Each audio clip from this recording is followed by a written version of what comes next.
ನಮಸ್ತೆ ವೀಕ್ಷಕರೇ, ನೀವು ನೋಡ್ತಾ ಇದ್ದೀರಾ ಶ್ರೀ ಲಲಿತಾ ಸಹಸ್ರನಾಮ ವಿಶೇಷ ಕಾರ್ಯಕ್ರಮಕ್ಕೆ ಸ್ವಾಗತ. ನಾನು ಪ್ರವೀಣಿ ದಾಸ್.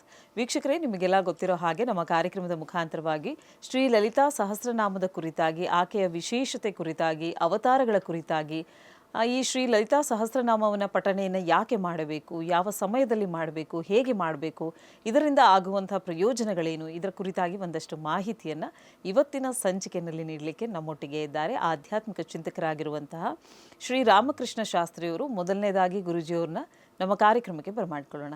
ಗುರುಜಿ ನಮಸ್ತೆ, ಕಾರ್ಯಕ್ರಮಕ್ಕೆ ಸ್ವಾಗತ. ನಮಸ್ಕಾರಮ್ಮ.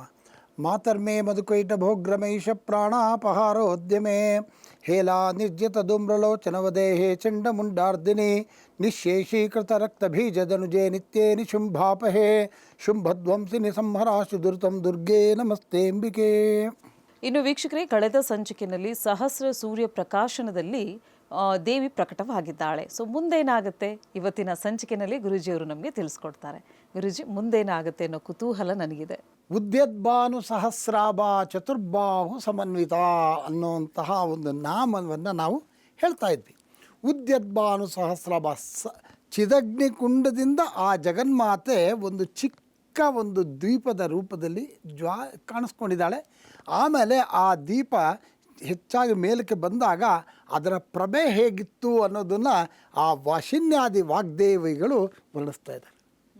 ಅದ್ಭುತವಾಗಿರ್ತಕ್ಕಂತಹ ವರ್ಣನೆ. ಹಾಗಾಗಿ ಆ ಜಗನ್ಮಾತೆ ಈಚೆ ಬರ್ತಾಳಂತೆ. ಬಂದಾಗ ಅತ್ಯಂತ ಪ್ರಕಾಶಮಾನವಾಗಿರ್ತಕ್ಕಂತಹ, ಅಂದರೆ ಒಂದು ಸರ್ತಿ 1000 ಸೂರ್ಯರು ಎದುರುಗಡೆ ಬಂದುಬಿಟ್ರೆ ಎಷ್ಟು ಪ್ರಭಾವ ಇರುತ್ತೋ ಅದು ತಡೆಯೋಕ್ಕಾಗದೇ ಇರತಕ್ಕಂಥ ಶಕ್ತಿ, ಅಷ್ಟು ಪ್ರಭಾವಶಾಲಿಯಾಗಿ ಆ ಜಗನ್ಮಾತೆಯ ಒಂದು ಬೆಳಕು, ಆ ತೇಜಸ್ಸು ಅಲ್ಲಿ ಕಾಣಿಸ್ಕೊಂಡಿದೆಯಂತೆ. ಅದನ್ನು ನೋಡಿದ್ದಾರೆ. ಈ ಒಂದು ಪ್ರಭಾವ ಅವಳು ಈಚೆ ಬರ್ತಾ ಇದ್ದಾಗ ಆ ಜಗನ್ಮಾತೆ ಹೇಗೆ ಕಾಣಿಸ್ತಾ ಇದ್ದಾಳೆ ಅಂದರೆ ಚತುರ್ಬಾಹು ಸಮನ್ವಿತ, 4 ಬಾಹುಗಳನ್ನು ಹೊಂದಿದ್ದಾಳಂತೆ. ಇದು ಅವಳ ಭೌತಿಕ ಒಂದು ಸ್ವರೂಪವನ್ನು ವರ್ಣಿಸ್ತಾ ಇದ್ದಾರೆ.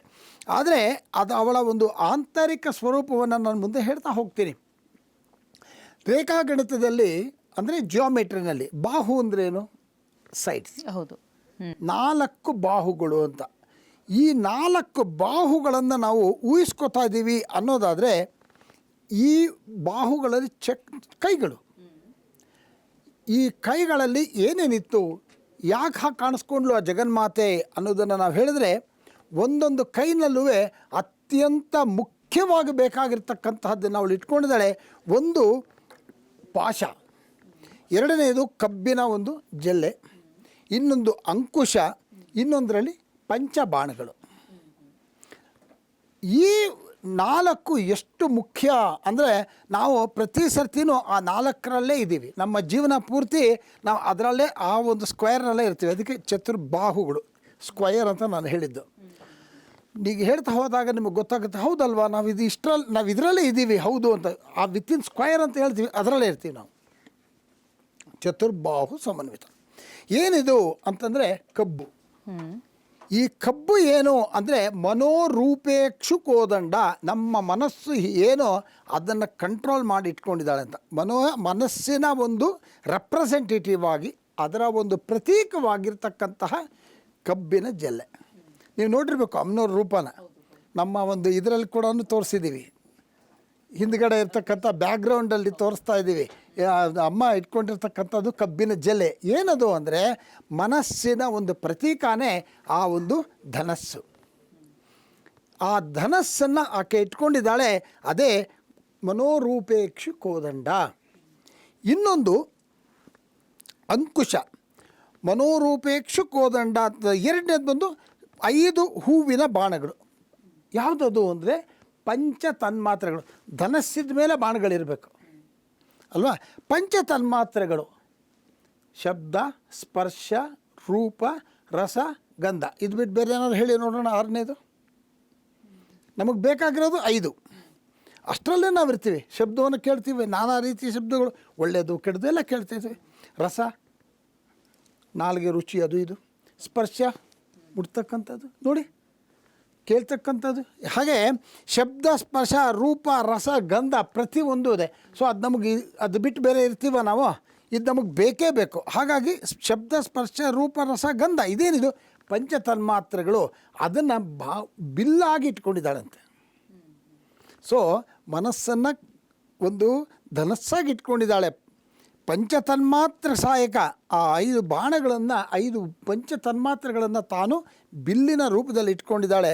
ಹಾಗೆ ರಾಗವನ್ನು, ರಾಗ ದ್ವೇಷ ಅಂತ ಹೇಳಿರ್ತೀವಿ, ಅದು ಪಾಶವಾಗಿ ಆ ರಾಗವನ್ನು ಒಂದು ದ್ವೇಷವನ್ನು ಕಂಕೆಯಲ್ಲಿ ಹಿಡ್ಕೋಬೇಕು ಅಂತಂದರೆ ಪಾಶ ಹಾಕ್ಬೇಕು ತಾನೆ, ಪಾಶ. ಆಮೇಲಿಂದ ಕ್ರೋಧ, ರಾಗ ಅಂದರೆ ಪ್ರೀತಿ ವಿಶ್ವಾಸ, ಅದನ್ನು ಅವಳು ಪಾಶದಲ್ಲಿ ಹಿಡ್ಕೊಂಡಿದ್ದಾಳೆ. ಈಗ ತುಂಬ ಎಮೋಷನಲ್ ಆಗಿ ಅಥವಾ ತುಂಬ ಒಂದು ಅಟ್ಯಾಚ್ಮೆಂಟ್ ಆದಾಗ ಮೋಹ ಅಂತ ಕರಿತೀವಿ ನೋಡಿ, ಅದನ್ನು ಕಂಟ್ರೋಲಲ್ಲಿ ಇಟ್ಕೋಬೇಕು ಅಂತ ಹೇಳಿ. ನಾರ್ಮಲ್ ಮನುಷ್ಯರಿಗೆ ಕಷ್ಟ ರೀ. ಮೋಹ, ಮಕ್ಕಳ ಮೇಲೆ ಮೋಹ, ತಂದೆ ತಾಯಿ ಮೇಲೆ ಮೋಹ, ಹೆಂಡತಿ ಮೇಲೆ ಮೋಹ, ದುಡ್ಡಿನ ಮೋಹ ಅಲ್ವಾ, ಭಾಳ ಇಂಪಾರ್ಟೆಂಟು ಮೋಹ. ಅದನ್ನು ಕಂಟ್ರೋಲಲ್ಲಿ ಇಟ್ಕೋಬೇಕು. ಅಂಥದ್ದನ್ನು ಅವಳು ಅದನ್ನು ಇಟ್ಕೊಂಡಿದ್ದಾಳೆ ಅಂತಾರೆ. ಯಾತಕ್ಕಿದ್ದು ಅಂತ ನಾನು ಹೇಳ್ತೀನಿ. ಏನು ಅಂತಂದರೆ ನಮಗಿರ್ತಕ್ಕಂಥ ಇಂಥ ವೀಕ್ನೆಸ್ಗಳನ್ನ ಆ ಒಂದು ತಡಿಬೇಕು. ಅಮ್ಮನ್ನ ಕೇಳಿದ್ರೆ ಇಂಥದ್ದೆಲ್ಲ ನಮ್ಗೆ ಅನುಗ್ರಹಿಸ್ತಾಳೆ. ಅವಾಗ ನಾವು ನಮ್ಮ ಮನಸ್ಸನ್ನು ಕಂಟ್ರೋಲ್ ಮಾಡ್ಬೋದು, ಮೋಹ ಕಂಟ್ರೋಲ್ ಮಾಡ್ಬೋದು ಅಂತ ಹೇಳಿ. ಅಂತಹ ಒಂದು ಕಂಟ್ರೋಲಿಂಗ್ ಕೆಪಾಸಿಟಿ ಇದು ರಾಗವನ್ನು ಇಟ್ಕೊಳ್ತಕ್ಕಂಥ ಪಾಶ. ಆಮೇಲೆ ಕ್ರೋಧವನ್ನು ಇಟ್ಕೊಳ್ಬೇಕಾದ್ರೆ ಅಂಕುಶ. ಕ್ರೋಧ ಭಾರಿ ಕಷ್ಟ, ಭಾಳ ಕಷ್ಟ ರೀ ಕ್ರೋಧ. ಈಗಾಗಲೇ ನಮ್ಮ ಕಣ್ಮುಂದೆ ನಡೆದು ಬಿಟ್ಟಿದೆ ಎಷ್ಟೋ ವಿಚಾರಗಳು, ಈಗ ನಡೀತಾ ಇದೆ ಅಂತಲೂ ಹೇಳ್ಬೋದು. ಪ್ರತಿ ದಿವಸ ನ್ಯೂಸಲ್ಲಿ ನೋಡ್ತಾ ಇದ್ದೀವಿ. ಸಣ್ಣ ಕ್ರೋಧದಿಂದ ಏನಾಯಿತು, ನಿಜ ಗುರುಗಳೇ, ನಾವು ಹೆಸರು ಹೇಳಬಾರ್ದು, ಇದು ಹೇಳಬಾರ್ದು ಅಲ್ವಾ. ಹಾಗಾಗಿ ಅಂಥದ್ದು. ಹಾಗಾಗಿ ಆ ಒಂದು 4 ಇಟ್ಕೊಂಡಿದ್ದಾಳೆ. ಅದೇ ಚತುರ್ಬಾಹು. ಒಂದರಲ್ಲಿ ಪಾಶ, ಅಂಕುಶ, ಕಬ್ಬು ಮತ್ತು ಬಾಣಗಳು, ಪಂಚತನ್ಮಾತ್ರೆಗಳು. ಇಂಥದ್ದನ್ನು ಅವಳು ಧರಿಸಿ ಆ ಒಂದು ಅಲಂಕೃತಳಾಗಿ ಅವರುಗಳಿಗೆ ದರ್ಶನವನ್ನು ಕೊಟ್ಟಿದ್ದಾಳೆ. ಚತುರ್ಬಾಹು ಸಮನ್ವಿತ, 4 ಕೈಗಳಲ್ಲಿ ಆಕೆ ದರ್ಶನವನ್ನು ಕೊಟ್ಟಿದ್ದಾಳೆ. ಈ ಜಗನ್ಮಾತೆಯ ಒಂದು ಸ್ವರೂಪವನ್ನು ನಾವು ವಿವರಿಸ್ತಾ ಹೋಗ್ತೀವಿ ಅನ್ನೋದಾದರೆ ಪ್ರಕಾಶ ಮತ್ತು ವಿಮರ್ಶ ಅಂತ ಹೇಳ್ಬೋದು. ಇದು ಸ್ವಲ್ಪ ಸಾಮಾನ್ಯ ಜನಗಳಿಗೆ ಅಥವಾ ಇದ್ರ ಬಗ್ಗೆ ಸ್ವಲ್ಪ ಕಷ್ಟವಾಗಿರ್ಬೋದು ಅಂತ ಅನಿಸಿದ್ರು ಕೂಡ ದಯವಿಟ್ಟು ಇದನ್ನು ಟ್ರೈ ಟು ಅಂಡರ್ಸ್ಟ್ಯಾಂಡ್ ಅಷ್ಟೇ. ಯಾಕಂದರೆ ಸ್ವಲ್ಪ ಕ್ಲಿಷ್ಟವಾಗಿರ್ತಕ್ಕಂಥ ಒಂದು ಟಾಪಿಕ್ ಆಗಿರೋದ್ರಿಂದ ಇದನ್ನು ಸಾಧ್ಯವಾದಷ್ಟು ನಾನು ಬಿಡಿಸಿ ಹೇಳೋದಕ್ಕೆ ಪ್ರಯತ್ನ ಪಡ್ತೀನಿ. ಪ್ರಕಾಶ ಮತ್ತು ವಿಮರ್ಶ ಅಂತಕ್ಕಂಥದ್ದು ಇಲ್ಲಿ ಬಹಳ ಮುಖ್ಯವಾಗಿ ನಾವು ಅರ್ಥ ಮಾಡ್ಕೋಬೇಕು. ಇದು ಜಗನ್ಮಾತೆಯ ಸ್ವರೂಪ ಅಂತ. ಯಾಕಂದರೆ ನಾವು ಜಗನ್ಮಾತೆ ಉದ್ಭವ ಆಗಿದ್ದಾಳೆ. ಇದು ಸೂರ್ಯರ ಪ್ರಕಾಶ ಇದೆ, ಜ್ಯೋತಿ ರೂಪದಲ್ಲಿ ಕಾಣಿಸ್ಕೊಂಡ್ಲು, ಅಷ್ಟು ಪ್ರಕಾಶಮಾನವಾಗಿದ್ದಾಳೆ. ನೀನು 4 ಕೈಗಳಿದೆ ಅವಳಿಗೆ. 4 ಕೈಗಳಲ್ಲಿ ಪಾಶ, ಅಂಕುಶ, ಬಾಣಗಳು ಮತ್ತು ಇದು ಕಬ್ಬು ಇಟ್ಕೊಂಡಿದ್ದಾಳೆ ಅಂತ ಹೇಳಿದೆ. ಅಲ್ಲಿಂದ ಮುಂದಕ್ಕೆ ಯಾವ ರೂಪದಲ್ಲಿ ಇದು ಕಾಣಿಸ್ತಾ ಇದೆ ಆ ಪ್ರಕಾಶ ಮತ್ತು ಇದು ಅಂತಂದಾಗ ಪ್ರಕಾಶ ಮತ್ತು ವಿಮರ್ಶ. ಪ್ರಕಾಶ ಅನ್ನೋದು ಶಿವಸ್ವರೂಪ. ನಾವು ಹೇಳಿದ್ವಿ ಅದೆಲ್ಲೂ ಹೋಗೋದಿಲ್ಲ ರೀ, ಒಂದೇ ಕಡೆ. ಶಿವಶಕ್ತೈಕ್ಯ ರೂಪಿಣಿ. ಶಿವ ಇದ್ದ ಕಡೆ ಶಕ್ತಿ ಇರಲೇಬೇಕು, ಶಕ್ತಿ ಇದ್ದ ಕಡೆ ಶಿವ. ಗೊತ್ತಾಗ್ತಾ ಇದೆಯಾ? ಹಾಗಾಗಿ ಪ್ರಕಾಶ ಮತ್ತು ವಿಮರ್ಶ ಅಂತ 2. ಪ್ರಕಾಶ ಅಂತಂದರೆ ಅದು ಈಶ್ವರ ಅಥವಾ ಶಿವ. ವಿಮರ್ಶ ಅಂತಂದರೆ ತಾಯಿ ಶಕ್ತಿ. ಇಷ್ಟು ಸಿಂಪಲ್ ಆಯಿತು ಅಂತ ಅನ್ಕೋತೀನಿ. ಇಷ್ಟರಲ್ಲಿ ಅರ್ಥ ಮಾಡ್ಕೋಬೇಕು. ಆಮೇಲೆ ಈಗ ನೀವು ಒಂದು ಬೆಳಕನ್ನು, ಒಂದು ಜ್ಯೋತಿ ಅಥವಾ ಒಂದು ಬೆಳಕನ್ನು, ದೀಪವನ್ನು ಹಚ್ತೀರಿ. ದೀಪದಲ್ಲಿರ್ತಕ್ಕಂತಹ ಒಂದು ಪ್ರಕಾಶ ಏನಿದೆ ಅದರ ಬೆಳಕು ಸುತ್ತ ಹರಡುತ್ತೆ. ನೀವು ಇದನ್ನು ಆರಿಸಿ ಇದಿಲ್ಲ, ಅಥವಾ ಇದನ್ನು ಹಚ್ಚಿ ಇದಿದ್ದೇ ಇರುತ್ತೆ. ಒಟ್ಟಿನಲ್ಲಿ ಇದಕ್ಕೂ ಅದಕ್ಕೂ ಅಪೂರ್ವವಾಗಿರ್ತಕ್ಕಂಥ ಇದು ಬಂಧ. ಹಾಗಾಗಿ ಇದು ಬಿಟ್ಟು ಅದಿಲ್ಲ, ಅದು ಬಿಟ್ಟು ಇದಿಲ್ಲ. ಹಾಗಾಗಿ ಶಿವಶಕ್ತಿಯಕ ರೂಪಿಣಿ. ಲಾಜಿಕ್ ಇಲ್ಲಿರೋದು very simple way to understand ಇದು. ಸೊ ಹಾಗಾಗಿ ಒಂದು ಜ್ಯೋತಿ, ಇನ್ನೊಂದು ಬೆಳಕು. ಜ್ಯೋತಿನೇ ಬೇರೆ, ಬೆಳಕೇ ಬೇರೆ. ಜ್ಯೋತಿಯಿಂದ ಬರ್ತಕ್ಕಂಥದ್ದು ಬೆಳಕು. ಹಾಗಾಗಿ ಜ್ಯೋತಿ, ಬೆಳಕು. ಜ್ಯೋತಿ ಯಾರು? ಈಶ್ವರ. ಬೆಳಕು ಯಾರು? ಅಮ್ಮನವರು, ಶಕ್ತಿ. ಇನ್ನು ಮುಂದಕ್ಕೆ ಬಂದರೆ ಜ್ಯೋತಿ ವ್ಯಾಪಿಸೋದಿಲ್ಲ, ಒಂದೇ ಕಡೆ ಇರುತ್ತೆ. ಬೆಳಕು ವ್ಯಾಪಿಸುತ್ತೆ. ಕರೆಕ್ಟಾ? ಹಾಗಾಗಿ ಇದನ್ನು ನಾವು ಹೆಚ್ಚು ಇದಕ್ಕೆ ತಗೋತೀವಿ ಅಂತಂದರೆ ಜ್ಯೋತಿ ಬೇರೆ ಅಲ್ಲ, ಬೆಳಕು ಬೇರೆ ಅಲ್ಲ. ಎರಡೂ ಒಂದಕ್ಕೊಂದಕ್ಕೆ ಅವಿನಾಭಾವ ಒಂದು ಸಂಬಂಧ ಏರ್ಪಡೋದ್ರಿಂದ ಶಿವಶಕ್ತಿಯೈಕ್ಯ ರೂಪಿಣಿ ಅಂತ ಹೇಳಿ. ನಮ್ಮ ಜೀವನದ ಪೂರ್ತಿ ನಾವು ಈ ಪಂಚತನ್ಮಾತ್ರೆಗಳನ್ನು ನಾವು ಅನುಭವಿಸ್ತಾ ಇರ್ತೀವಿ. ಹೌದು ಅಲ್ವಾ? ಜೀವನ ಪೂರ್ತಿ ಅದು ಬಿಟ್ಟು ಬೇರೆ ಇಲ್ಲ.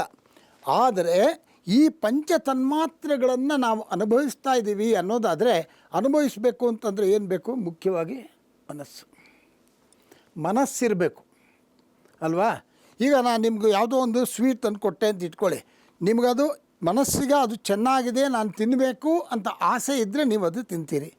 ನಿಮ್ಗೆ ಅದು ಇಷ್ಟ ಇಲ್ಲ ಅಂದರೆ ತಿನ್ನೋದಿಲ್ಲ. ಅಲ್ಲಿಗೆ ನಿಮ್ಗೆ ಅದು ತಿನ್ನೋಕ್ಕೆ ಇಷ್ಟ ಇಲ್ಲ ಅಂದರೆ ನಿಮ್ಗೆ ಅದ್ರ ಕಂಡ್ರೆ ಆಗಲ್ಲ ಅಂತಾಯಿತು.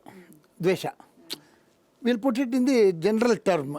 ದ್ವೇಷ ಎಷ್ಟು ಬಿಡು ಅನ್ನೋಲ್ಲ, ಅಸಹ್ಯ ಅಲ್ಲ, ನನಗೆ ಬೇಡ ಅಂದರೆ ನನಗೆ ಅದು ಇಷ್ಟ ಇಲ್ಲ, ನನಗದು ಬೇಡ ಅಂತ. ಹಾಗಾಗಿ ನಿಮ್ಮ ಮನಸ್ಸು ಪ್ರಫುಲ್ಲವಾಗಿದೆ ಅಂತ ಇಟ್ಕೊಳ್ಳಿ.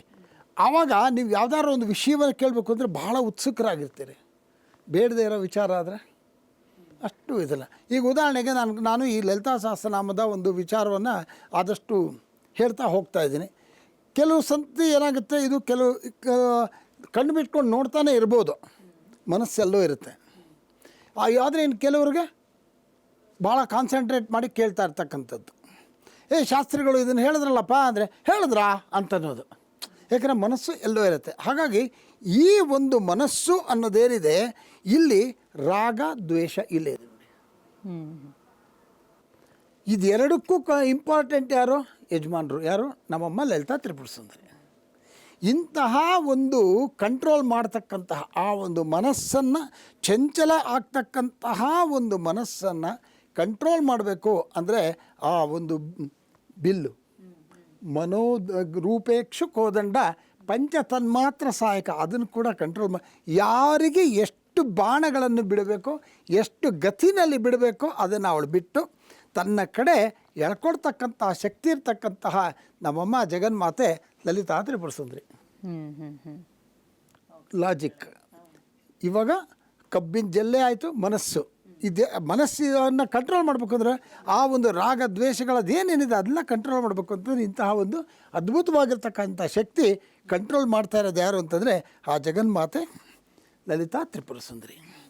ಹಾಗಾಗಿ ಪ್ರತಿಯೊಂದು ಕೂಡ ಇದನ್ನು ಬಿಟ್ಟು ಅದಿಲ್ಲ, ಇದನ್ನು ಬಿಟ್ಟು ಅದಿಲ್ಲ. ಹಾಗಾಗಿ 4 ಬಾಹುಗಳನ್ನು ಹೊಂದಿ ಆ ಒಂದು ಬಿಲ್ಲು ಮತ್ತು ಬಾಣಗಳು ಮತ್ತು ಪಾಶ ಮತ್ತು ಇದನ್ನು ಇಟ್ಕೊಂಡವಳು ಇದಾಳೆ ಅನ್ನೋ ವಿಚಾರವನ್ನು ರಾಗಸ್ವರೂಪ ಪಾಶಾಢ್ಯ ಕ್ರೋಧಾಕಾರಾಂಕುಶೋಜ್ವಲ ಅಂತ ಹೇಳಿ, ಮನೋರೂಪೇಕ್ಷು ಕೋದಂಡ ಪಂಚತನ್ಮಾತ್ರ ಸಾಯಕ ಅಂತ ಹೇಳಿ ನಾವು ನಿಲ್ಲಿಸಿದ್ವಿ. ಮುಂದಕ್ಕೆ ನಿಜಾರುಣ ಪ್ರಭಾಪೂರ್ವ ಮಧ್ಯದ ಬ್ರಹ್ಮಾಂಡ ಮಂಡಲ. ಇದು ಅದ್ಭುತವಾಗಿರ್ತಕ್ಕಂಥ ಒಂದು ವಿಚಾರ. ನಿಜಾರುಣ ಪ್ರಭಾಪೂರ್ವ ಮಧ್ಯದ ಬ್ರಹ್ಮಾಂಡ ಮಂಡಲ ಏನಿದು ಅಂತಂತಂದರೆ ನೋಡಿ, ನಾನೀಗಾಗಲೇ ಹೇಳಿದೆ ಜಗನ್ಮಾತೆ ಅತ್ಯಂತ ಶಕ್ತಿಶಾಲಿಯಾಗಿರ್ತಕ್ಕಂಥ ಬೆಳಕನ್ನು ಎಲ್ಲ ಕಡೆ ಪ್ರಸರಿಸಿದ್ದಾಳೆ ಅಂತ. ಎಲ್ಲೆಲ್ಲಿ ಪ್ರಸರಿಸಿಬಿಟ್ಟಿದ್ದಾಳೆ ಅವಳು ಅಂತಂದರೆ ಇಡೀ ಕೋಟ್ಯಾಂತರ ನಮ್ಮ ಅಖಿಲಾಂಡ ಕೋಟಿ ಏನಿದೆ ಬ್ರಹ್ಮಾಂಡ ಅದೆಲ್ಲ ಕಡೆಗಳು ಪ್ರಸರಿಸಿದ್ದಾಳೆ ಆ ಒಂದು ಬೆಳಕು ಅಂತ ಹೇಳಿದೆ ನಾನು. ಆ ಒಂದು ಬೆಳಕು ಇಡೀ ಬ್ರಹ್ಮಾಂಡಕ್ಕೆ ಅದು ತೋಯಿಸ್ಬಿಟ್ಟಿದ್ದಾಳಂತೆ ಆ ಬೆಳಕಿಂದ. ಉದಾಹರಣೆ ಕೊಡಬೇಕು ಅಂತಂದರೆ ಈ ಜಾಮೂನು ಅಥವಾ ಈ ಪಾಕದಲ್ಲಿ ಹಾಕ್ತಕ್ಕಂಥ ಯಾವುದೇ ಒಂದು ಸಿಹಿ ಇರ್ಬೋದು, ಅದು ಹಿಟ್ಟಲ್ಲಿ ಮಾಡಿ ಬಿಟ್ಬಿಟ್ಟಿರ್ತೀರಿ. ಆ ಸಿಹಿ ಇಲ್ಲ ಅಂತಂದರೆ ಅದು ಬರೀ ಹಿಟ್ಟೆ. ಹೌದು. ಜಿಲೇಬಿ ಇರ್ಬೋದು, ಇನ್ನೊಂದು ಇರ್ಬೋದು, ಜಾಮೂನ್ ಇರ್ಬೋದು, ಇನ್ನೊಂದು ಏನೇನೋ ಬಿಳಿಗಿರುತ್ತಲ್ಲ ಅದೊಂದು ರಸಗುಲ್ಲ ಅಂತ ಕರಿತಿರೋದು. ಇವೆಲ್ಲ ಏನೋ ಪಾಕ ಅದರೊಳಗೆ ಹಿಡಿದ್ರೆ ತಾನೇ ನಿಮ್ಗೆ ಅದ್ರ ಸ್ವಾದ. ಇಲ್ದಾನೆ ನೀವು ರಸಗುಲ್ಲ ಅಂದರೆ ತಿಂತೀರಾ? ನೀವು ತಿನ್ನೋದಿಲ್ಲ. ಹಾಗೆ ಈ ಜಗನ್ಮಾತೆಯ ಆ ಬೆಳಕು ಇಡೀ ಬ್ರಹ್ಮಾಂಡಕ್ಕೆ ಹರಡಿದ್ರೆ ಅದರ ಶಕ್ತಿ ಅದರೊಳಗಡೆ ಇರುತ್ತೆ ಅಂತ ಸಿಂಪಲ್. ಕರೆಕ್ಟಾ? ಹಾಗಾಗಿ ಆ ಇಡೀ ಬ್ರಹ್ಮಾಂಡಕ್ಕೆ ಈ ಜಗನ್ಮಾತೆಯ ಒಂದು ಶಕ್ತಿ ಅಥವಾ ಬೆಳಕು ಎಲ್ಲ ಕಡೆ ಹರಡಿಬಿಟ್ಟಿದೆ. ಇಡೀ ಬ್ರಹ್ಮಾಂಡ ಅವಳ ಆ ಒಂದು ತೇಜಸ್ಸಿನಿಂದ ತೊಯ್ದೋಗಿದೆ ಅಥವಾ ನೆಂದೋಗಿದೆ ಅಂತ ಹೇಳ್ತಾರೆ. ಓಕೆ ಗುರುಗಳೇ, ಹಾಗಿದ್ರೆ ಒಂದು ಬ್ರೇಕ್ ತಗೊಂಡು ಬರೋಣ. ವೀಕ್ಷಕರೇ, ಇವತ್ತಿನ ಕಾರ್ಯಕ್ರಮದಲ್ಲಿ ಲಲಿತಾ ಸಹಸ್ರನಾಮದ ಕುರಿತಾಗಿ, ಜೊತೆಗೆ ಲಲಿತಾಂಬೆಯ ಕುರಿತಾಗಿ, ಆಕೆಯ ದರ್ಶನದ ಕುರಿತಾಗಿ ಒಂದಷ್ಟು ಮಾಹಿತಿಯನ್ನು ನೀಡುವುದು ಬಾಕಿ ಇದೆ. ಅದಕ್ಕಿಂತ ಮುಂಚಿತವಾಗಿ ಕಾರ್ಯಕ್ರಮದಲ್ಲಿ ಪುಟ್ಟದೊಂದು ವಿರಾಮ.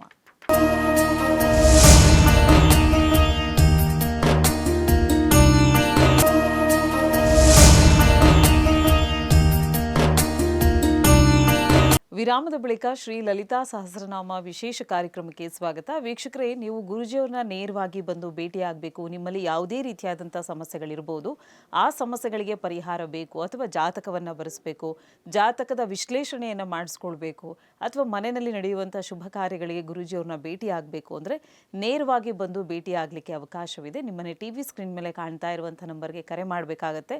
ಒಂದು ಅಪಾಯಿಂಟ್ಮೆಂಟ್ನ ಬುಕ್ ಮಾಡಿಕೊಂಡು ನೇರವಾಗಿ ಗುರೂಜಿಯವ್ರನ್ನ ಭೇಟಿಯಾಗಲಿಕ್ಕೆ ಅವಕಾಶವಿದೆ. ಇನ್ನು ಇವತ್ತಿನ ಸಂಚಿಕೆಯಲ್ಲಿ ಶ್ರೀ ಲಲಿತಾ ಸಹಸ್ರನಾಮದ ಕುರಿತಾಗಿ, ಆ ಮಾತೆಯ ಕುರಿತಾಗಿ ತಿಳ್ಕೊಳ್ತಾ ಇದ್ದೀವಿ. ಮನಸ್ಸಿನ ಚಂಚಲತೆಯನ್ನು ಯಾವ ರೀತಿ ಹೋಗಲಾಡಿಸ್ಕೊಳ್ಳೋದು ಅನ್ನೋದನ್ನ ಗುರೂಜಿಯವರು ನಮಗೆ ತಿಳಿಸ್ಕೊಟ್ರು. ಇನ್ನೊಂದಷ್ಟು ಮಾಹಿತಿಯನ್ನು ಪಡ್ಕೊಳ್ಳೋಣ. ಗುರುಜಿ, ಈಗ ನಮ್ಗೆ ಏನು ತಿಳಿಸ್ಕೊಡ್ತಿದ್ದೀರಾ? ನಿಜಾರುಣ ಪ್ರಭಾಪೂರ ಮಧ್ಯದ ಬ್ರಹ್ಮಾಂಡ ಮಂಡಲ ಅನ್ನೋ ಒಂದು ನಾಮಕ್ಕೆ ನಾವು ಹೇಳ್ತಾ ಇದ್ವಿ ನೋಡಿ. ಈಗ ಹೇಳ್ತಾ ಇದ್ದೆ, ಜಗನ್ಮಾತೆಯಲ್ಲಿರ್ತಕ್ಕಂಥ ಅತ್ಯಂತ ಶಕ್ತಿಶಾಲಿಯಾಗಿರ್ತಕ್ಕಂಥ ಪ್ರಭಾವವಾಗಿರ್ತಕ್ಕಂತಹ ಬೆಳಕು ಇಡೀ ಕೋಟ್ಯಾನುಕೋಟಿ ಬ್ರಹ್ಮಾಂಡಗಳನ್ನು ಅದು ತೋಯಿಸ್ಬಿಡ್ತು ಅಂತ ಹೇಳಿ. ಇದನ್ನು ನಾನು ಈ ಒಂದು ಹೋದ ಎಪಿಸೋಡ್ನಲ್ಲಿ ಹೇಳಿದೆ, ಲಲಿತಾದೇವಿ ನಮ್ಮ ಹೃದಯದಲ್ಲಿದ್ದಾಳೆ ಅಂತ ಅಲ್ವಾ. ಲಲಿತಾದೇವಿ ನಮ್ಮ ಹೃದಯದಲ್ಲೇ ಇದ್ದರೆ ಅವಳನ್ನು ಒಳಗಡೆ ನೋಡಿ ಅಂತ ನಾನು ಹೇಳ್ತಾ ಇದ್ದೆ. ಅದನ್ನು ನಾವು ಈಗ ಆ ಒಂದು ಬೇಸಾಗಿಟ್ಕೊಂಡು ಹೇಳಬೇಕು ಅಂದರೆ, ನಮ್ಮ ಶರೀರ ಕೂಡ ಅತ್ಯಂತ ಸಣ್ಣ ಸಣ್ಣ ಸಣ್ಣ ಸಣ್ಣ ಜೀವಕೋಶಗಳಿಂದ ಆಗಿರ್ತಕ್ಕಂಥದ್ದು, ಸೆಲ್ಸ್. ಇಡೀ ಶರೀರ ಜೀವಕೋಶಗಳಿಂದ. ನಾವು ಆ ಪ್ರತಿ ಒಂದು ಜೀವಕೋಶ ಅಥವಾ ಸೆಲ್ನ ಬ್ರಹ್ಮಾಂಡದ ಒಂದೊಂದೇ ಬ್ರಹ್ಮಾಂಡ ಅಂತ ಇಟ್ಕೊಳ್ಳೋಣ. ಕೋಟಿ ಕೋಟಿ ಬ್ರಹ್ಮಾಂಡ ಅಂತ ನಾವು ಹೇಳಿದ್ವಿ. ಕೋಟಿ ಕೋಟಿ ಕೋಟಿ ಕೋಟಿ ಸೆಲ್ಸು ಅಥವಾ ಜೀವಕೋಶಗಳು. ಆ ಜೀವಕೋಶಗಳಿಗೆ ನಮ್ಮ ಹೃದಯದಲ್ಲಿ ಇರತಕ್ಕಂತಹ ಆ ಜಗನ್ಮಾತೆ ಶಕ್ತಿಯನ್ನು ಅಲ್ಲಿ ನಿಂತು ತುಂಬಿಸ್ತಿದ್ದಾಳೆ ಅನ್ನೋದಾದರೆ, ಇಡೀ ಶರೀರದಲ್ಲಿ ನಡೀತಿರ್ತಕ್ಕಂಥ ಪ್ರತಿಯೊಂದು ಕ್ರಿಯೆಗಳಿಗೂ ಕೂಡ ಅವಳ ಶಕ್ತಿಯಿಂದ ನಡೀತಾ ಇದೆ ಅನ್ನೋದಾದರೆ, ಈ ಶರೀರನೂ ಒಂದು ಬ್ರಹ್ಮಾಂಡಕ್ಕೆ ಹೋಲಿಸ್ಕೊಂಡ್ಬಿಡ್ಬೋದು. ಒಳಗಡೆ ಇರ್ತಕ್ಕಂಥ ಆ ಜಗನ್ಮಾತೆಯಿಂದನೇ ಪ್ರತಿಯೊಂದು ನಾವು ನಿಂತ್ಕೋತೀವಿ, ನಾನು ಮಾತಾಡ್ತಿದ್ದೀನಿ, ಕೂತ್ಕೋತಿದ್ದೀನಿ, ನೋಡ್ತಾ ಇದ್ದೀನಿ, ನಮ್ಮ ಶರೀರದಲ್ಲಿ ನಮಗೆ ಗೊತ್ತಿಲ್ಲದೇನೋ ಅನೇಕ ಕ್ರಿಯೆಗಳು ನಡೀತಾ ಇದೆ ಅಂದರೆ ಇದಕ್ಕೆಲ್ಲ ಶಕ್ತಿ ಇಲ್ಲದೇ ನಡೆಯಲ್ಲ ಅಲ್ವಾ. ಈಗ ಉದಾಹರಣೆಗೆ ಯಾರೋ ಒಬ್ಬರು ಕೂತಿದ್ದಾರೆ, ಇದಕ್ಕಿದ್ದಂಗೆ ಕೈಗೆ ಬಿದ್ದೋಯ್ತು ಅಂತ ಇಟ್ಕೊಳ್ಳಿ, ಇವ್ನಿಗೆ ಎತ್ತೋದಕ್ಕಾಗೋದಿಲ್ಲ, ಶಕ್ತಿ ಇಲ್ಲ ಅಲ್ಲಿ. ನನ್ನ ಕೈ ಕೊಡೋ, ನಾನು ಎತ್ತೀನಿ ಅಂತ ಹೇಳೋಕ್ಕಾಗತ್ತೇನ್ರಿ? ಆಗೋದೇ ಇಲ್ಲ, ಅಲ್ಲಿ ಹೋಯ್ತು ಆ ಶಕ್ತಿ. ಹಾಗಾಗಿ ಆ ಶಕ್ತಿ ಕೊಡ್ತಕ್ಕಂಥವಳ, ಈಗ ನಾನು ಕೈ ಎತ್ತಾ ಇದ್ದೀನಿ, ಕೂತ್ಕೊಂಡಿದ್ದೀನಿ, ಮಾತಾಡ್ತಿದ್ದೀನಿ ಅಂದರೆ ಈ ಶಕ್ತಿ ಯಾರು ಕೊಡ್ತಾ ಇರೋದನ್ನು? ಆ ಜಗನ್ಮಾತೆ. ಹಾಗಾಗಿ ಹೃದಯದಲ್ಲಿ ಕೂತಿರ್ತಕ್ಕಂಥ ಆ ಜಗನ್ಮಾತೆ ನಮ್ಮ ಶರೀರದಲ್ಲಿರ್ತಕ್ಕಂಥ ಪ್ರತಿ ಒಂದು ಜೀವಕೋಶಕ್ಕೂ ಸೆಲ್ಸ್ಗೂ ಕೂಡ ಅವಳು ಶಕ್ತಿ ಕೊಡ್ತಾ ಇದ್ದಾಳೆ. ಅಂದರೆ ಇನ್ನೂ ಒಂಚೂರು ಮುಂದಕ್ಕೆ ಹೋಗಿ ಹೇಳಬೇಕು ಅಂದರೆ, ಪ್ರತಿ ಸೆಲ್ಲಲ್ಲೂ mitochondria, power house of the cell. Okay correct ಅಲ್ವಾ? ಮೈಟೋಕಾಂಡ್ರಿಯಾ ಏನು ಕೆಲಸ ಮಾಡ್ತಾ ಇದೆ, ಆ ಶಕ್ತಿಯನ್ನು ಯಾರು ಅದು ಕೊಡ್ತಿರೋದು? ನಮ್ಮಮ್ಮ ಜಗನ್ಮಾತೆ ಲಲಿತಾ ತ್ರಿಪುರ ಸುಂದರಿ. ಹಾಗಾಗಿ ಇಡೀ ಶರೀರದಲ್ಲಿರ್ತಕ್ಕಂಥ ಪ್ರತಿಯೊಂದು ಅವಯವ ಕೆಲಸ ಮಾಡ್ತಾ ಇದ್ದಾರೆ ಜಗನ್ಮಾತೆ ಶಕ್ತಿ. ಇಂತಹ ಶಕ್ತಿ ಇಲ್ಲ ಅಂತಂದರೆ ಏನೂ ಇಲ್ಲ. ಹಾಗಾಗಿ ಅಂತಹ ಅದ್ಭುತವಾಗಿರ್ತಕ್ಕಂತಹ ಆ ಜಗನ್ಮಾತೆ ಈ ಒಂದು ಶಕ್ತಿಯನ್ನು ತುಂಬಿ ಇದನ್ನು ನಡೆಸ್ತಿದ್ದಾಳೆ. ಅದೇನೇ ನಿಜಾರುಣ ಪ್ರಭಾಪೂರ ಮಧ್ಯದ ಬ್ರಹ್ಮಾಂಡ ಮಂಡಲ ಅಂತ. ಎಷ್ಟು ಫೈನಾಗಿದೆ, ಎಷ್ಟು ಶಕ್ತಿಯುತವಾಗಿರ್ತಕ್ಕಂಥ ವಿಚಾರ ಇದು. ಹಾಗೆ ಇಡೀ ಬ್ರಹ್ಮಾಂಡವನ್ನು ಕೂಡ ಅವಳು ಅಲಂಕರಿಸಿದ್ದಾಳೆ ಅಂತ. ಇದು ಆ ಜಗನ್ಮಾತೆಯ ಲೀಲೆಯ ಬಗ್ಗೆ ಹೇಳ್ತಾ ಇದ್ವಿ. ಈಗ ಆ ಜಗನ್ಮಾತೆಯ ಸೌಂದರ್ಯದ ಬಗ್ಗೆ ಹೇಳೋಣ. Okay, very interesting. ಸಾಮಾನ್ಯವಾಗಿ ಇದನ್ನು ಅಷ್ಟು ಆ ಒಂದು ನಾಮ ಹೇಳ್ಬಿಡೋಣ, ಪುಣ್ಯ ಬರುತ್ತೆ. ಚಂಪಕಾಶೋಕ ಪುನ್ನಾಗ ಸೌಗಂಧಿಕ ಲಸತ್ಕಚ. ಕಚ ಅಂತಂದ್ರೆ ಏನು ಅಂದರೆ ಜಡೇರಿ, ಗೊತ್ತಾಗ್ತಾ ಇದೆಯಾ? ಅದರ ಬಗ್ಗೆ ಚಂಪಕ ಶೋಕ ಪುನ್ನಾಗ ಸೌಗಂಧಿಕ ಲಸತ್ಕಚ. ಚಂಪ ಅದು ಆ ಹೂವಿನ ಹೆಸರುಗಳು. ಚಂಪ, ಅಶೋಕ, ಪುನ್ನಾಗ ಇವೆಲ್ಲ ಹೂ ಹೆಸರುಗಳು.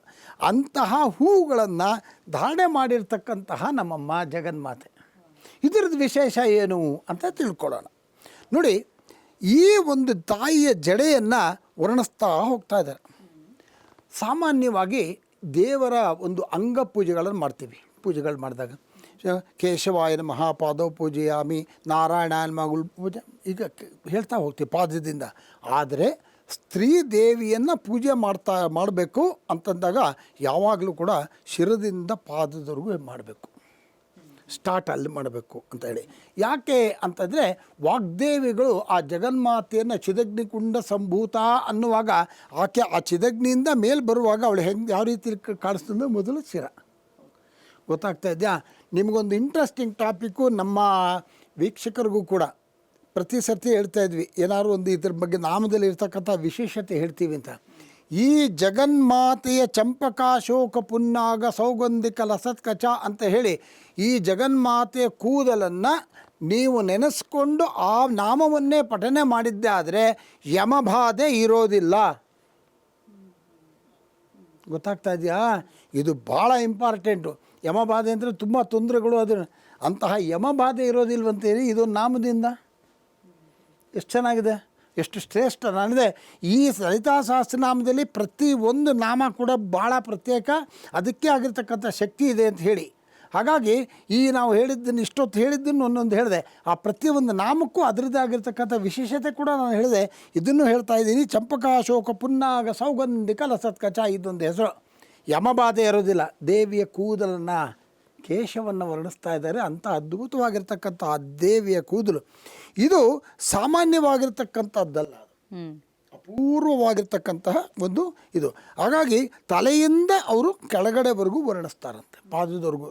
ಹೆಣ್ಣಿನ ಸ್ತ್ರೀ ರೂಪದಲ್ಲಿ ಇರ್ತಕ್ಕಂಥ ಆ ಜಗನ್ಮಾತೆಯನ್ನು ತಲೆಯಿಂದ ಪಾದದವರೆಗೂ ವರ್ಣಿಸ್ತಾರೆ.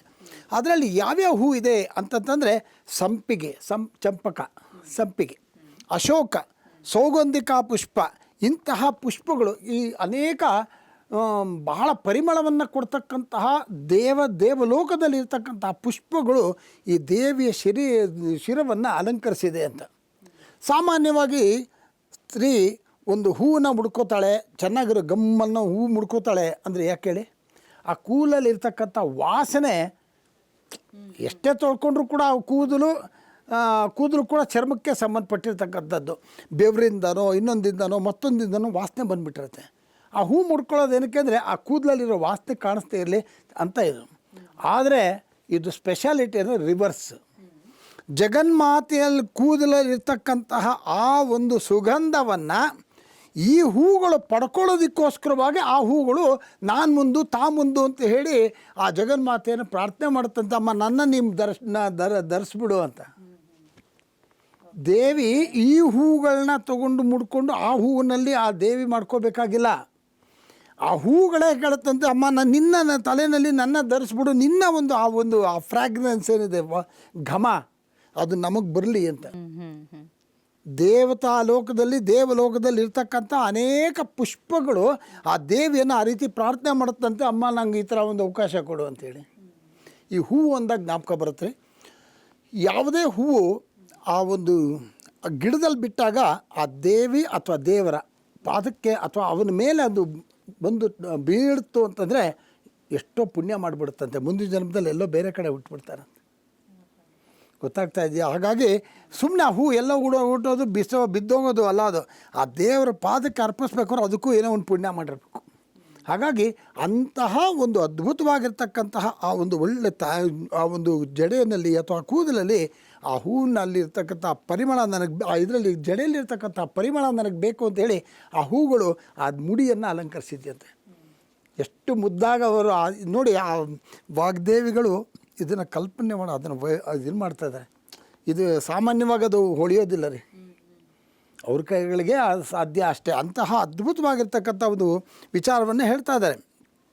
ಆಮೇಲೆ ಈ ನೋಡಿ ಇನ್ನೊಂದು ಬಹಳ ಮುಖ್ಯವಾಗಿ ಹೇಳ್ತೀನಿ. ಸಾಮಾನ್ಯವಾಗಿ ಇದು ಜಗನ್ಮಾತೆ ಇದ್ದಾಳಲ್ಲ, ಆ ಜಗನ್ಮಾತೆಯ ಒಂದು ಶರೀರವನ್ನು ನಾವು ಸ್ತ್ರೀ ಶರೀರ ಇದು ಮಾಂಸಗಳಿಂದ ಆಗಿದ್ದು ರಕ್ತಗಳಿಂದ ಆಗಿರೋದು ಅಂತ ನಾವು ಖಂಡಿತ ಭಾವಿಸಬಾರ್ದು. ಮಹಾಪಾಪ ಅಂದರೆ ಅದಕ್ಕಿಂತ ಘೋರ ಪಾಪ ಇಲ್ಲ. ಗೊತ್ತಾಗ್ತಾ ಇದೆಯಾ? ದಯವಿಟ್ಟು ನಮ್ಮ ಶ್ರೋತೃಗಳು ಇದನ್ನು ತಿಳ್ಕೋಬೇಕು.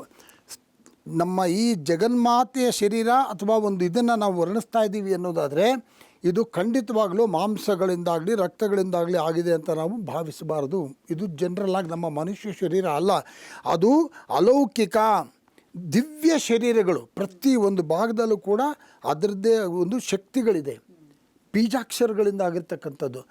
ಈಗ ನಾನು ಹೇಳಿದ ಮಾತನ್ನು ಸ್ವಲ್ಪ ಗಮನ ಇಟ್ಟು ಕೇಳಿದಾಗ ಏನಾಗುತ್ತೆ, ಹೌದು ಆ ದೇವಿಯನ್ನು ನೋಡಿದಾಗ ಇಡೀ ಬೀಜಾಕ್ಷರಗಳಿಂದ, ಒಂದೊಂದು ಬೀಜಾಕ್ಷರಗೂ ಎಷ್ಟು ಶಕ್ತಿ ಅಂತ ಹೇಳಿದೆ, ಇಡೀ ಬೀಜಾಕ್ಷರಗಳಿಂದ ನಾ ಜಗನ್ಮಾತೆ ಆಗೋಗಿದ್ದಾಳೆ ಅನ್ನೋ ಆ ದಿವ್ಯ ಶರೀರ ಅದು ಅಂದರೆ ನಿಮ್ಗೆ ಆ ಥರ ನೋಡೋದಕ್ಕೆ ಕಲ್ಪನೆ ಕೂಡ ಮಾಡ್ಕೊಳ್ಳೋಕ್ಕಾಗೋದಿಲ್ಲ. ಅಂತಹ ಅದ್ಭುತವಾಗಿರ್ತಕ್ಕಂತಹ ಆ ದೇವಿ ಶರೀರ.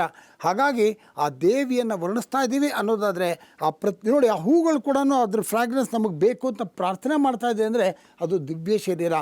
ದೇವಿಯನ್ನು ಯಾವಾಗಲೂ ಕೂಡ ಅತ್ಯಂತ ಶ್ರದ್ಧೆಯಿಂದ ಯಾವುದೇ ವಿಧವಾಗಿರ್ತಕ್ಕಂತಹ ಕೆಟ್ಟ ಭಾವನೆಗಳನ್ನು ನೋಡಬಾರ್ದು. ಅದನ್ನು ಶರೀರ ನಾವು ಕೆತ್ತಿರ್ಬೋದು ಅಥವಾ ಒಂದು ಫಿಗರಿಂಗ್ ಹಂಗಿರ್ಬೋದು, ಆದರೂ ಕೂಡ ಅದು ಕೆಟ್ಟ ಭಾವನೆಯಲ್ಲಿ ನೋಡ್ತಕ್ಕಂಥದ್ದಲ್ಲ, ಅದು ದಿವ್ಯ ಶರೀರ ಅನ್ನೋದು ಮಾತ್ರ ಭಾಳ ಕಠಿಣವಾಗಿ ಹೇಳ್ತಾ ಇದ್ದೀನಿ, ಅದನ್ನು ತಿಳ್ಕೋಬೇಕು. ಹಾಗಾಗಿ ಮುಂದಿನ ಭಾಗದಲ್ಲಿ ಇನ್ನೊಂದು ಮಾತು ಹೇಳಿ ಮುಗಿಸ್ಬಿಡೋಣ ಇವತ್ತಿನ ಎಪಿಸೋಡ್ನ. ಯಾಕೆಂತಂದರೆ ದೇವಿಯ ಶರೀರದಿಂದ ಇರ್ತಕ್ಕಂಥ ಈ ಒಂದು ಕುದುರು, ಇದನ್ನು ನೆನೆಸಿ ಈ ಒಂದು ಚಂಪಕ ಶೋಕ ಪುನ್ನಾಗ ಸೌಗಂಧಿಕ ಲಸತ್ಕಚ ಅನ್ನುವಂತಹ ಒಂದು ಶ್ಲೋಕವನ್ನು ಹೇಳಿದರೆ ಯಮಬಾಧೆ ಇರೋದಿಲ್ಲ ಅಂತ ಹೇಳ್ತಾ ನಾನು ಇವತ್ತು ಇಲ್ಲಿಗೆ ಮುಂದುವರಿಸ್ತಾ ಇದ್ದೀನಿ. ಖಂಡಿತ. ಓಕೆ ಗುರುಗಳೇ, ಇದುವರೆಗೂ ಸಾಕಷ್ಟು ಮಾಹಿತಿಯನ್ನು ನಮ್ಮ ವೀಕ್ಷಕರಿಗೆ ತಿಳಿ ಹೇಳಿದ್ದೀರಾ. ಧನ್ಯವಾದಗಳು. ನಮಸ್ಕಾರಮ್ಮ. ಇನ್ನು ವೀಕ್ಷಕರೇ, ಇವತ್ತಿನ ಕಾರ್ಯಕ್ರಮದ ಮುಖಾಂತರವಾಗಿ ಸಾಕಷ್ಟು ಮಾಹಿತಿಯನ್ನು ನಾವು ನಿಮಗೆ ತಿಳಿ ಹೇಳಿದ್ದೀವಿ. ಇವತ್ತಿನ ಕಾರ್ಯಕ್ರಮ ಎಲ್ಲರಿಗೂ ಇಷ್ಟವಾಗಿದೆ ಅಂತ ಭಾವಿಸ್ತಾ ಕಾರ್ಯಕ್ರಮನ ಮುಕ್ತಾಯಗೊಳಿಸ್ತಾ ಇದ್ದೀವಿ. ಮತ್ತೆ ನಿಮ್ಮ ಭೇಟಿ ಮುಂದಿನ ಸಂಚಿಕೆಯಲ್ಲಿ. ಧನ್ಯವಾದಗಳು.